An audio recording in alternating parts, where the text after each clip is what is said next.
নমস্কার। আজ এখন রাত 2:30।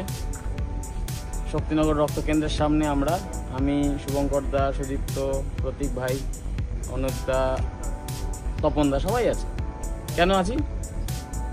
একটাই কারণ, রক্তদান শিবির হচ্ছে না, খুব রক্তদান শিবির কম। গ্রীষ্মকালীন যে সংকট অলরেডি দেখা দিয়েছে, মানুষ রক্ত পাচ্ছে না। তো এই মুহূর্তে প্রত্যেকের কাছে অনুরোধ, রক্তদান শিবির করুন।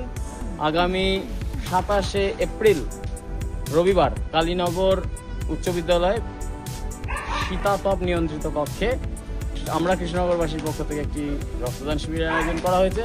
তো আমার সকল বন্ধুরা, সকল মহান রক্তদাতারা এগিয়ে আসুন এই রক্তদান শিবিরে, কারণ এই ঘাটতি পূরণ করার জন্য আমরা একা কিছু করতে পারবো না। আপনাদের সবাই আপনাদের এগিয়ে আসতে হবে। হাত জোর করে অনুরোধ করছি, এগিয়ে আসুন, এই রক্তদান শিবিরটি সম্পন্ন করুন। আর এই মাঝরাতে যাতে আমাদের মতন মানুষদের ছুটে ছুটে আসতে না হয়, সেদিকটা একটুখানি খেয়াল রাখুন। ধন্যবাদ, সকলে ভালো।